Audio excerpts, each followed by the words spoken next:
You see, we are created in a magnificent vibration, in an absolutely magnificent vibration. Born risk takers. Free. That conditioning takes place after birth. You can change it. It takes guts. It takes goals. Do you know something? You're sitting there watching this and you're thinking, my God, I'm going to change something. I always say, keep reminding yourself that you have tremendous reservoirs of potential within you, and therefore you are quite capable of doing anything you set your mind to. You really can. I don't care what the cynics tell you. Quit listening to some of your peers. Now all you must do is figure out how you can do it, not whether you can or not. When are you going to do it? When are you going to do it? You've got to create a sense of urgency. I'm going to do it right now. If you can see it, you can do it. But the beautiful truth is you can do anything. We got to know there is a place. There is a specific frequency. And if you get on that frequency, you're going to attract what you need to you. This is what it's all about. Why have you been endowed with such awesome powers? If you'll make a committed decision, this I'm going to do. And you don't have to know how. You do not have to know how. The second you make the committed decision, you flip your brain onto the frequency that you have to be on to attract what you have to attract to manifest the thing that you want. If you can see it, you can do it. It's got to be something you want.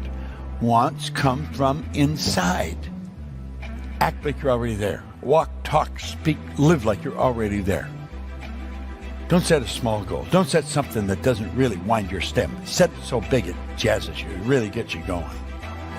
When something of a very high nature resonates with the very high side of you, you'll know it. You'll know it. You will feel it. Feeling is conscious awareness of vibration. The only prerequisite, do you want it? Not do you need it, not could you do it. The only prerequisite is, do you want it?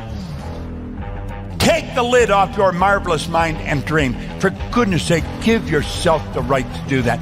Get your analytical mind out of the way. Put it in your pocket for a while. All you're doing is exploring, daydreaming. What did Lawrence say? All men dream, but not equally. Those who dream by night in the dusty recesses of their mind waken the day to find that it was vanity. But the dreamers of the day are dangerous men, for they may act their dream with open eyes to make it possible. This I did.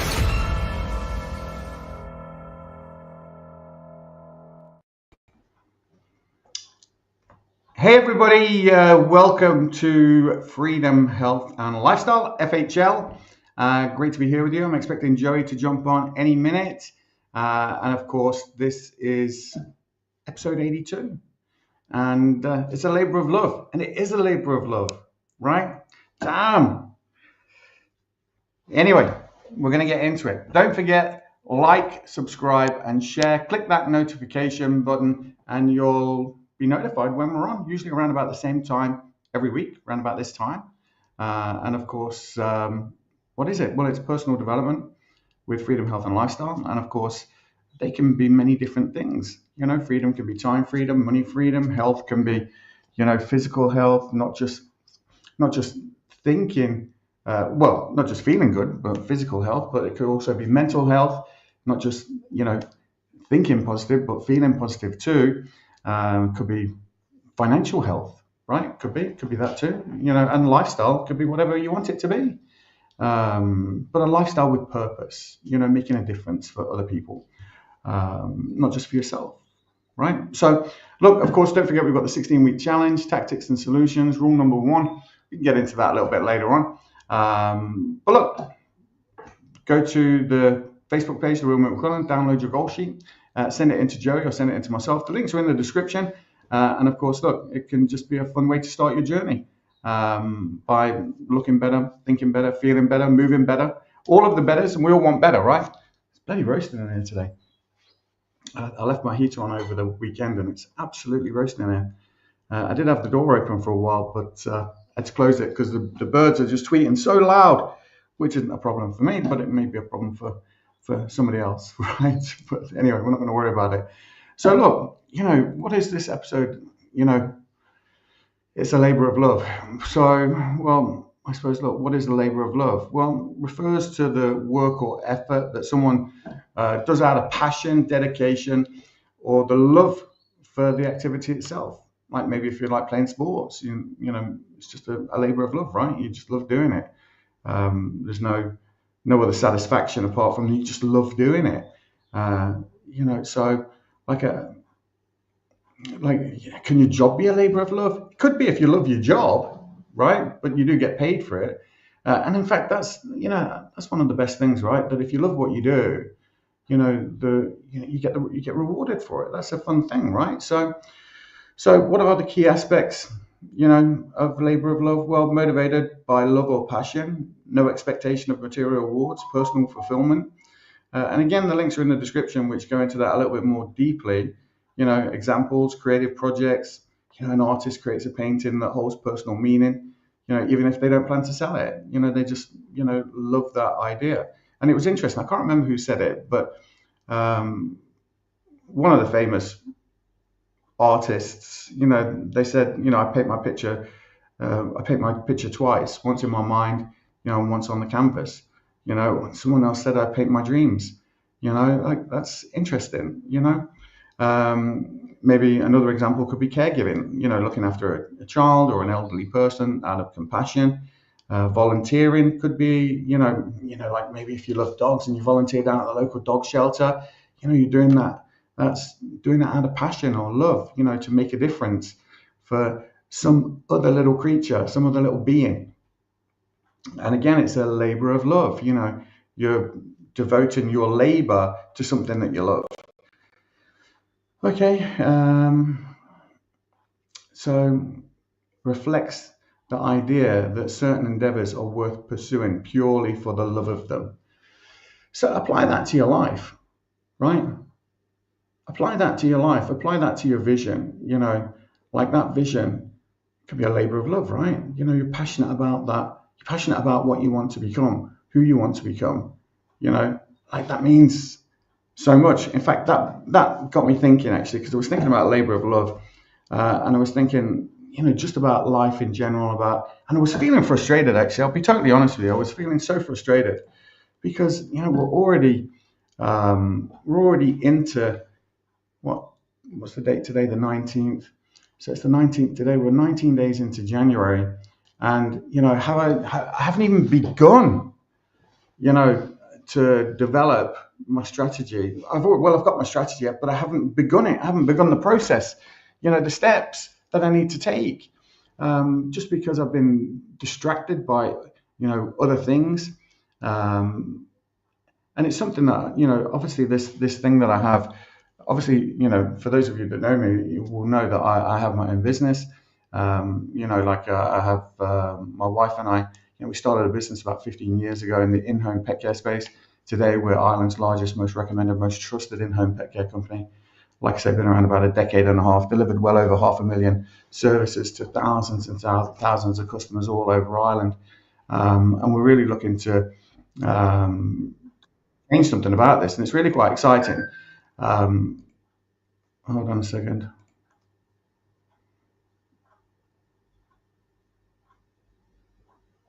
Okay, right, I just need to deal with that.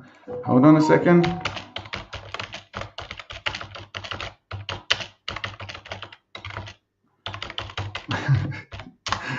Right, I'll have to come back to that. But that's what happens when you've got WhatsApp on your desktop, right? Which I find very convenient. I probably could have waited there. But yeah, so I was saying that, that my wife and I have got this business, and for a long time I've been applying that that quote from Buckminster Fuller, you never change things by fighting the existing reality. To change something, you build a new model that makes the old model obsolete. So obviously, the business that we have, we love it, we're passionate about it, it fits into our core values.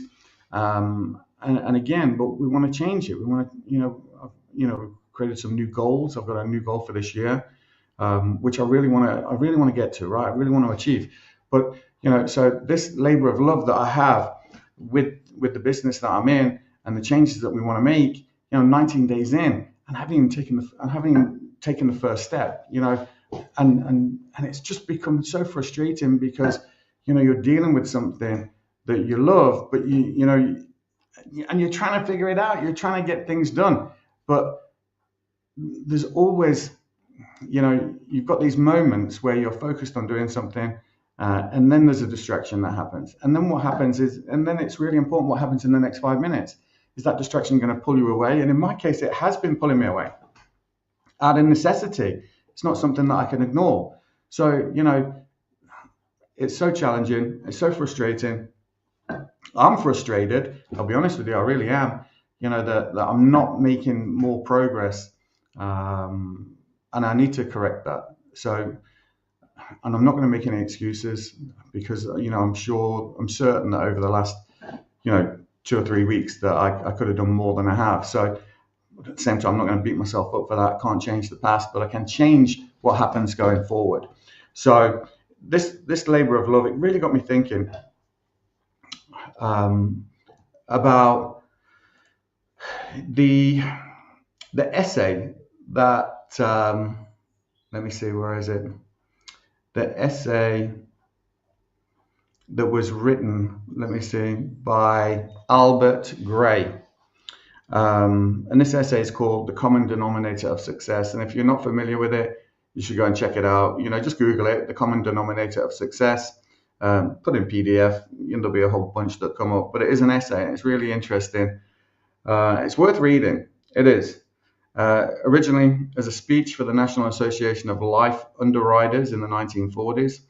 And it's been widely shared for its timeless wisdom. The key idea, the common denominator of success, as Gray explains, is forming the habit of doing things that failures don't like to do. All right, let's have a little look at this then. So the summary of the core principles: habits define success. Success is not achieved by natural talent or luck, but by consistently doing the hard and uncomfortable things that align with your goals. Chalk that one down, right? So, summary of the core principles: habits define success. Success is not achieved by natural talent or luck, but by consistently doing the hard and uncomfortable things that align with your goals. Right. Number 2, motivation. Motivation drives action. Successful people often dislike doing challenging tasks as much as unsuccessful people do. However, their strong purpose and desire for success drives them to act anyway. Damn. What does all this mean? What does this mean? Like I was just talking there a moment ago about feeling frustrated, and now I'm getting a kick in the nuts. Right? Motivation drives action. Successful people often dislike doing challenging tasks as much as unsuccessful people do. However, their strong purpose and desire for success drives them to act anyway. So I need to work more on my strong purpose and desire. I need to work on my vision. Like I've got a very clear vision, and my desire to achieve that. My frustration really lies with me. Not with anybody else, not with my circumstances. It lies with me. Right, okay.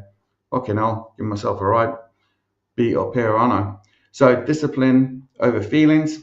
So we've got habits define success, motivation drives action, and now discipline over feelings. Success requires prioritizing what needs to be done over what one feels like doing. Damn! What am I doing? So, discipline over feelings. Success requires prioritizing what needs to be done over what one feels like doing. It's about constantly taking action, consistently taking action, even when it's inconvenient or unpleasant. So when I'm getting up at 5 o'clock in the morning to do a little bit of administration work and do some scheduling and do some stuff like this, answering emails and all that kind of stuff, and then I go out and I have to kind of deal with the operations of the day, if you like, so then when I come back in the evening, and then I do a little bit more administration, checking emails, all that kind of stuff, and then what I'm supposed to do is maybe do more work on my vision, do more work on my goals, do more work on me, or whatever it is, instead of watching the telly, spending time with my wife, or whatever it is. Like, to be honest, success requires priorities and what needs to get done, what needs to be done over what one feels like doing. It's about consistently taking action, even when it's inconvenient or unpleasant. Right. Okay. So what we got, this is the summary of the core principles of the common denominator of success. 1, habits define success. 2, motivation drives action. 3, discipline over feelings. 4, purpose as the driving force. A clear and compelling purpose drives people, or a clear and compelling purpose gives people the strength to persist in doing the difficult things required to succeed. I kind of, look, I'm not going to beat myself up here, but, I can look back, when we started our business and building our business and the things that we were doing and had to do, and all of those things were challenging. In fact, to be honest, there'd be days when you was thinking, why did I even start this business? And that's really how it felt sometimes. And for maybe the first 2 years, I'm sure my wife thought I was building an airplane in the downstairs room, because she kept asking me, when's it going to take off? So like, it's so challenging. There's no doubt, that doing anything, building a business, starting a business, is a challenging thing. It really is. So, right, okay. So, number 4, purpose as the driving force. A clear and compelling purpose gives people the strength to persist in doing the difficult things required to succeed. Number 5, focus on service. Okay, in business, particularly in life insurance, the field Gray was speaking to, success comes from understanding and addressing the needs of others.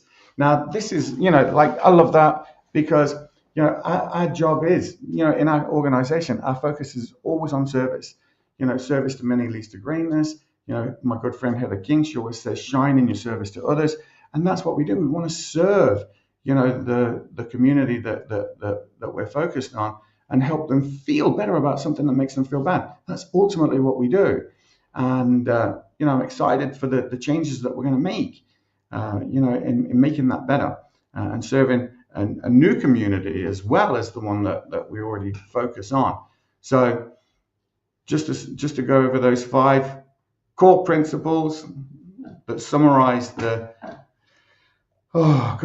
common denominator for success by Albert Gray. And again, check it out, find it, it's worth reading.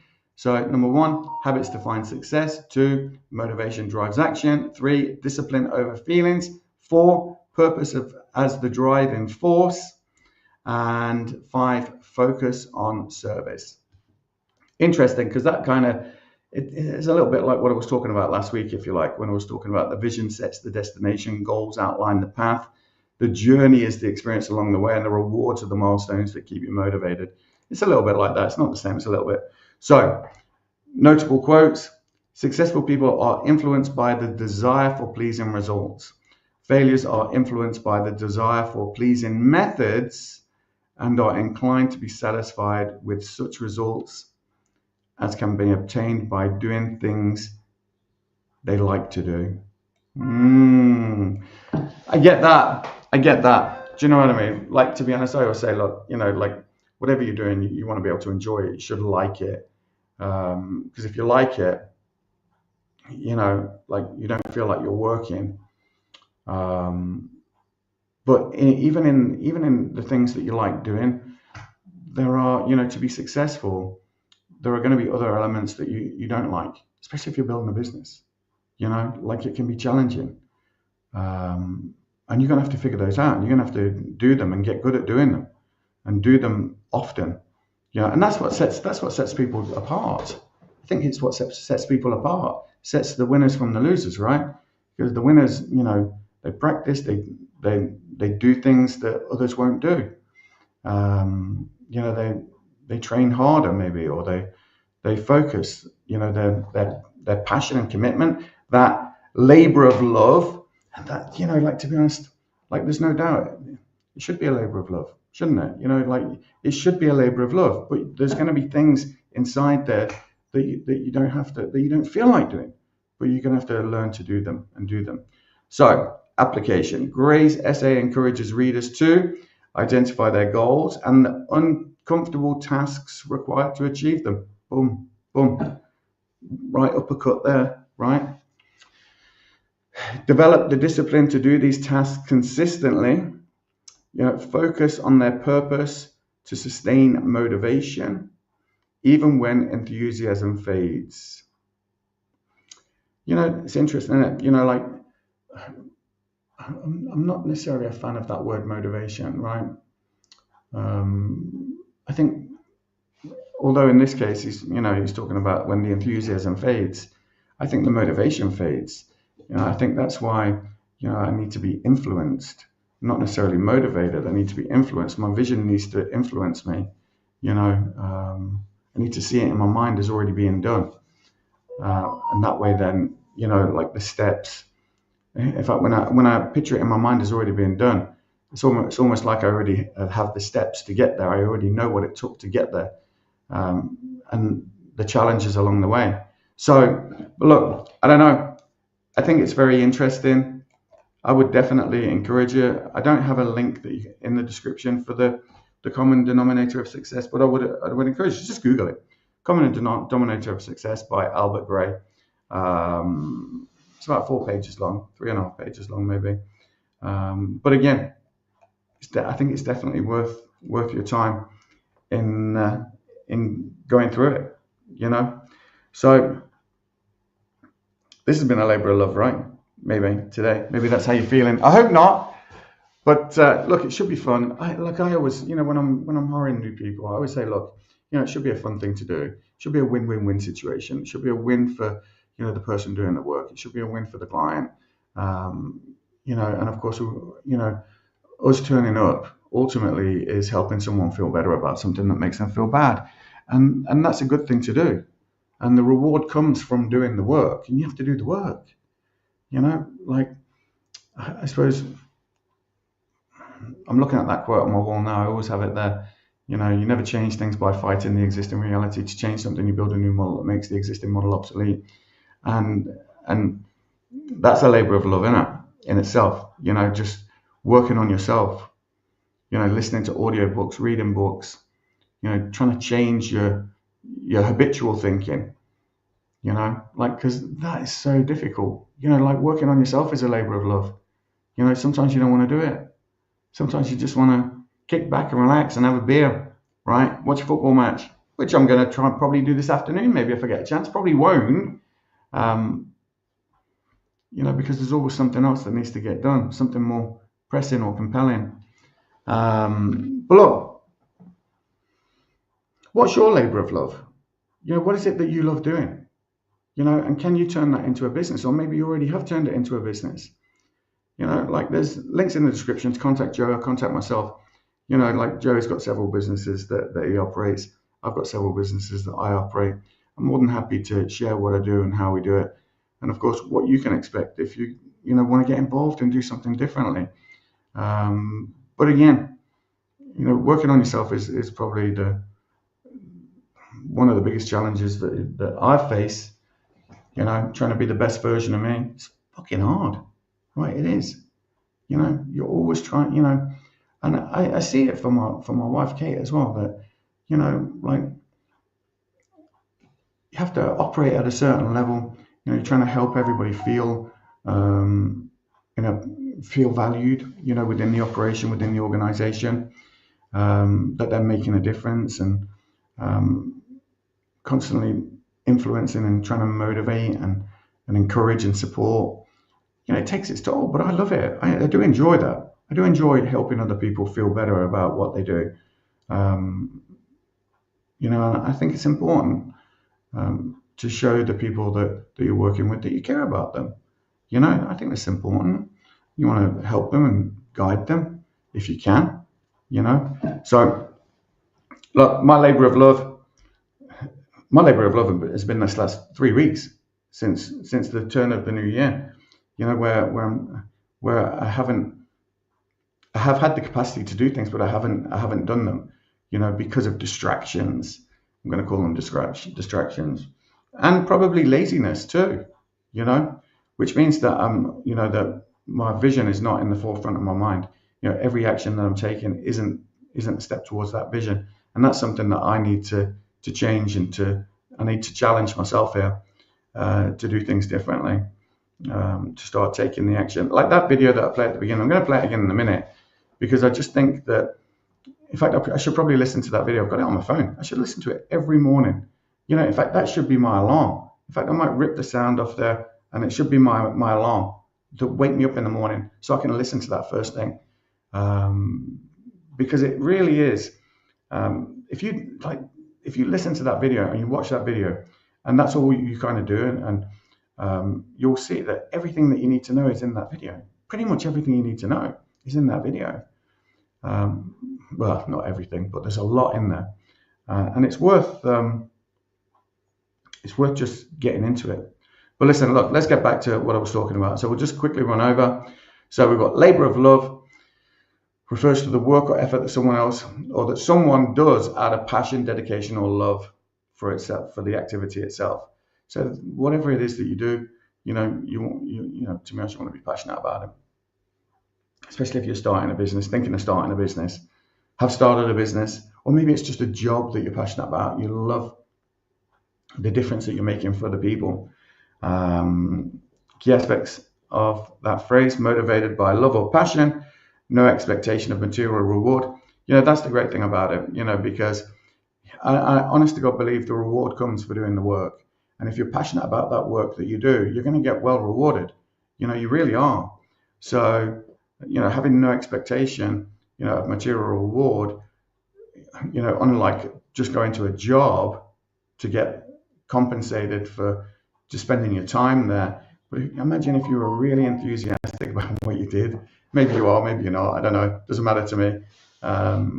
But if you're really enthusiastic about what you do, and you really, you really are trying to make a difference, whether it be inside that organization or with the customers or, the clients that maybe you have to work with or whatever it is, the reward comes for doing the work. And again, the last one is personal fulfillment. Like imagine if you come home from work and you're like, oh my God, I just had an amazing day today. I helped so many people, it felt so good, made me feel so great. And at the same time, you got financial benefit from that too. You wouldn't feel like you were even working, So look, whether that's, I don't know, like labor of love reflects the idea that certain endeavors are worth pursuing purely for the love of them. To be honest, you've got to love what you're doing. You've got to fall in love with what you're doing. If you don't like what you're doing, that's not a labor of love. What is that? What is that? Is it barely in existence? Jesus. This is going to be challenging. Right, so labor of love. Labor of love reflects the idea that certain endeavors are worth pursuing purely for the love of them. Right, that, like your life should be a labor of love. That vision that you're working towards should be a labor of love. That vision that I'm working towards, that must be a labor of love. If that's really what I want, then the goals, that I have to set then, which we'll get into again in a second, just quickly go over it now. So The Common Denominator of Success, by Albert Gray, focuses on the characteristics of successful people. Okay, so forming the habit of doing things that failures don't like to do. Summary, again, habits define success. Success is not achieved by natural talent or luck, but by consistently doing the hard and uncomfortable things that align with your goals. Goals. Motivation drives action. Successful people often dislike doing challenging tasks as much as unsuccessful people do. However, their strong purpose, vision, and desire for success drives them to act anyway. Discipline over feelings. Success requires prioritizing what needs to be done over what one feels like doing. Damn! It's about consistently taking action, even when it's inconvenient or unpleasant. Number 4, purpose as a driving force. Purpose, vision. Like a clear and compelling purpose, vision gives people the strength to persist in doing the difficult things required to succeed. That has to be in the forefront of your mind. That vision, that purpose, whatever it is that you're trying to create, what you're trying to build, right? If everything that you're doing, which I'm not saying that I am. This is where I'm going wrong. I'm learning right now myself. I'm learning more about me, right? So this purpose as a driving force, a clear and compelling purpose, vision gives people the strength to persist in doing the difficult things required to succeed. So look, I've got my day-to-day stuff, my operational stuff that I've got to do. I need to segment my day and give myself some time where my focus is only on that vision. That whether it be at 5 o'clock in the morning, my vision is only about that. It's about doing things that are going to move me in that direction. Whether it's at 5 o'clock at night, 8 o'clock at night, 10 o'clock at night, I need to spend some time on that. Purpose as a driving force. Focus on service. In business, particularly in life insurance, this is the people that he was speaking to. Success comes from understanding and addressing the needs of others. To be honest, that's in any business. In any business, understanding and addressing the needs of others. If someone comes to you in an engineering business, maybe you've got something on the shelf that's going to work for them, but maybe they want something bespoke. You're going to have to understand, exactly what that person needs. I don't know. Can it work in any business? I think maybe it can. I think it, certainly works in my business anyway. Our focus is always on service. Okay, so successful people are influenced by the desire for pleasing results. Successful people are influenced by the desire for pleasing results. I want pleasing results, right? I want good outcomes. Failures are influenced by the desire for pleasing methods and are inclined to be satisfied with such results as can be obtained by doing things they like to do. So, look at systems, are they pleasing methods? Systems work and people can follow a system, right?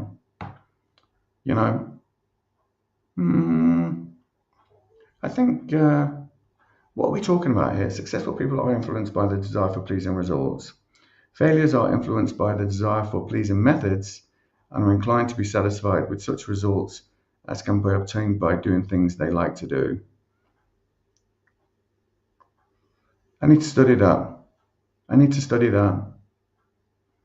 Because that really makes me think, when successful people are influenced by the desire for pleasing results. Okay, I want pleasing outcomes, absolutely. Failures are influenced by the desire for pleasing methods and are inclined to be satisfied with such results as can be obtained by doing things they like to do. I'm thinking about that and I'm applying it to my own business. I like the results. I like pleasing results for sure. But we put systems in place, methods, systems, that people can follow to get the outcomes and the pleasing results that I want.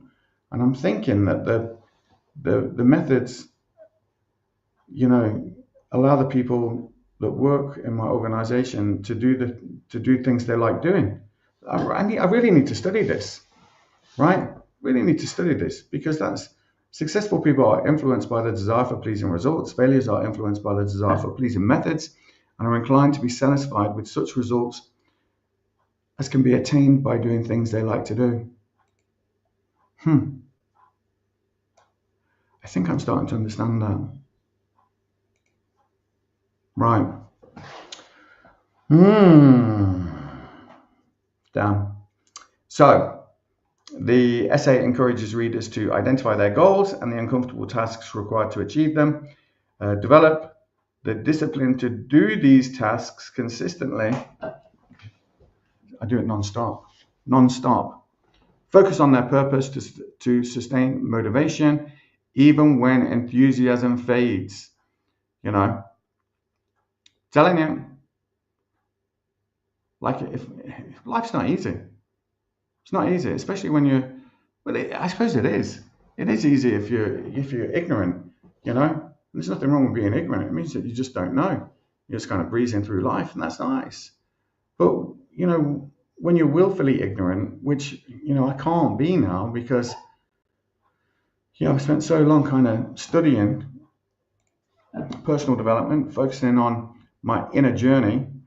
My mind and how to change it, how to focus, how to control my emotions and my feelings and my responses rather than reactions.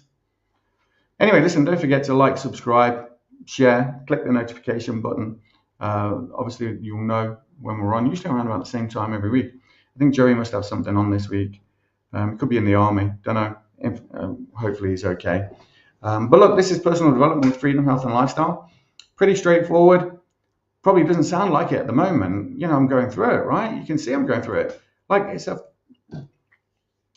nearly used a bad word then. I'm kind of prone to it. I do use them. But it's a labor of love. This is episode 82. And this episode isn't a labor of love.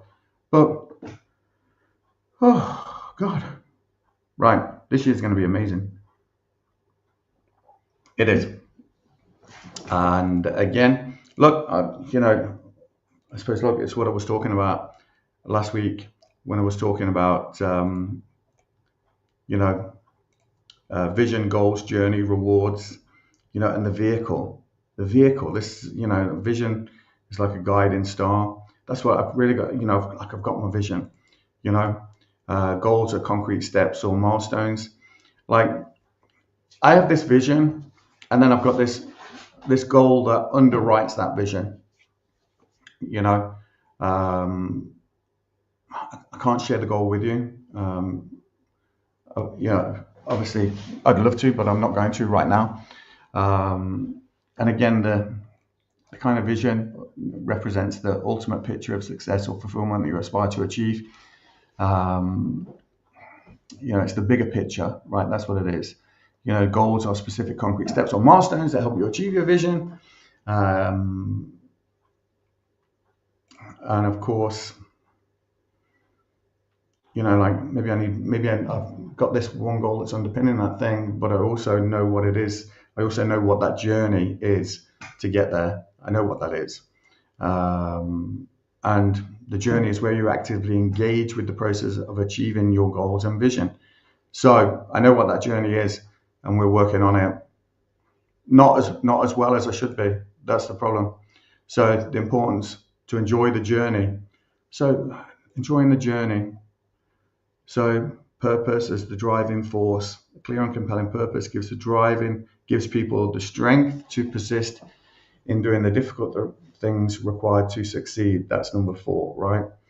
And keeps you motivated. Enjoying the journey helps maintain your enthusiasm and motivation even when facing obstacles, enhances resilience. Find enjoying the journey makes it easier to persevere through tough times and bounce back from setbacks. Damn! Right, so this is where it is. Fosters growth. By embracing the journey, you become more open to learning and growth, which enriches your experience and helps you develop valuable skills, improves well-being. To be honest, listen, like well-being is important. Enjoying the journey contributes to overall happiness and well-being, making the pursuit of your goals more fulfilling. So, purpose is a driving force. Absolutely. Vision is a driving force. That's the journey. It really is. And,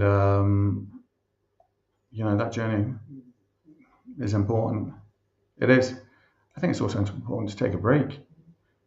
So vision sets the destination, goal outlines the paths, journey is the experience, and rewards keep you motivated. Okay, right. Definitely go and Google the common denominator of success. Download that PDF, read it in the morning, read it a couple of times a day if you want to. It's about a 20-minute read, the whole thing. But again, you should check it out. Especially if you're starting a new project, whether it's a project at work. Like, that's what I loved about construction, because when I worked in construction, and there was always a vision. You could see what you were constructing, right? You knew what you were going to do, and then and you would have a timeline, right? And you'd have a schematic where you'd have different elements of the job that needs to get done. So the groundworks, the foundations, different things. So you'd have a program of works, laid out in a schematic over a timeline. And you'd literally be able to see, so we're going to be doing this here, and then we're going to be doing this here, and this is going to start here and going to run all the way to it. And you'd have all these things. It's very easy to kind of see that. But all of those are goals or milestones. So, I need to put those things into practice. Maybe I should do a little timeline for the things that I want to do, because I'm used to doing that. We used to do that kind of stuff all of the time in construction. You build a program of works, you know exactly when you're going to do it, how you're going to do things, you know how many people you needed to do it, you knew what kind of bill of quantities, materials that you're going to need, volumes of materials. And if you needed to accelerate the works for any kind of reason, you know what kind of labor you're going to need. So, like machinery, all that kind of stuff. We would have a literal detailed plan of what we were going to do, how we were going to do it, when we were going to do it by, when we were going to start things by, when we were going to finish things by, and there'd be a whole team of people who would literally influence how this would happen. So, if you're working on your vision, maybe that's something that I need to do. In fact, to be honest, I actually do need to do that. That's really something I need to do. And I might take some time this afternoon now to do that, because it's something that I always did. And even when we started our other business, or this business, that we have here, we would literally, I remember sitting down and I literally, Excel spreadsheet, and we literally mapped it out, what we were going to do, how we were going to do it, when we were going to do things by. So that's something maybe that I need to do, because that seems to work for me. So if I haven't done anything in the last 19 days of significance, it's because I'm not following a plan. I don't have a plan. I have a vision, I have a purpose, but I haven't got a timeline, So where was that in the let me see. Where was that? Priorities. Yeah, discipline over feeling. Success requires prioritizing what needs to get done over what one feels like doing. It's about consistently taking action, even when it's inconvenient or unpleasant. So I need to be disciplined. That's what that's about. I need to be more disciplined. And if I had that written down, identify goals and the uncomfortable tasks required to achieve them. So, and that other phrase, successful people are influenced by the desire for pleasing results. Failures are influenced by the desire for pleasing methods and are inclined to be satisfied with such results as can be obtained by doing things they like to do. To be honest, that phrase so fits into my business. So fits in, yeah,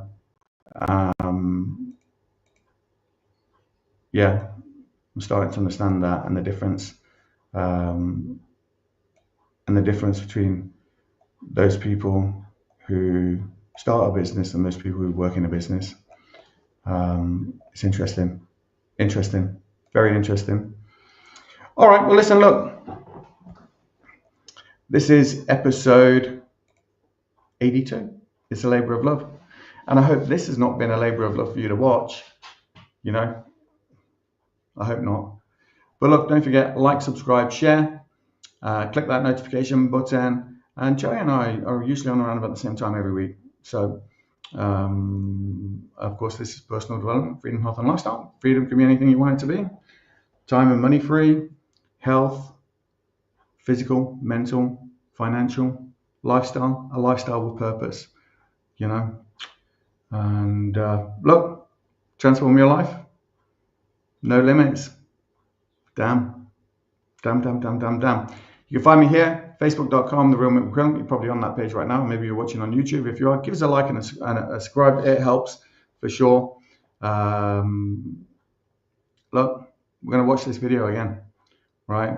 Fortunately, Joey's not here to give his final thoughts. You can find me here as well, mpmcquillan.com, if you want to come and check me out. I'm happy to share. If you drop me an email or a direct message, I'm happy to have a conversation. All right, let's go. See you next week. You see, we are created in a magnificent vibration, in an absolutely magnificent vibration. Born risk takers. Free. That conditioning takes place after birth. You can change it. It takes guts. It takes goals. Now, do you know something? You're sitting there watching this and you're thinking, by God, I'm going to change something. I always say, keep reminding yourself that you have tremendous reservoirs of potential within you, and therefore you are quite capable of doing anything you set your mind to. You really can. I don't care what the cynics tell you. Quit listening to some of your peers. Now, all you must do is figure out how you can do it, not whether you can or not. When are you going to do it? When are you going to do it? You've got to create a sense of urgency. I'm going to do it right now. If you can see it, you can do it. But the beautiful truth is you can do anything. We got to know there is a place. There is a specific frequency. And if you get on that frequency, you're going to attract what you need to you. This is what it's all about. Why have you been endowed with such awesome powers? If you'll make a committed decision, this I'm going to do. And you don't have to know how. You do not have to know how. The second you make the committed decision, you flip your brain onto the frequency that you have to be on to attract what you have to attract to manifest the thing that you want. If you can see it, you can do it. It's got to be something you want. Wants come from inside. Act like you're already there. Walk, talk, speak, live like you're already there. Don't set a small goal. Don't set something that doesn't really wind your stem. Set it so big it jazzes you. It really gets you going. When something of a very high nature resonates with the very high side of you, you'll know it. You'll know it. You will feel it. Feeling is conscious awareness of vibration. The only prerequisite, do you want it? Not do you need it, not could you do it. The only prerequisite is, do you want it? Take the lid off your marvelous mind and dream. For goodness sake, give yourself the right to do that. Get your analytical mind out of the way. Put it in your pocket for a while. All you're doing is exploring, daydreaming. What did Lawrence say? All men dream, but not equally. Those who dream by night in the dusty recesses of their mind waken the day to find that it was vanity. But the dreamers of the day are dangerous men, for they may act their dream with open eyes to make it possible. This I did.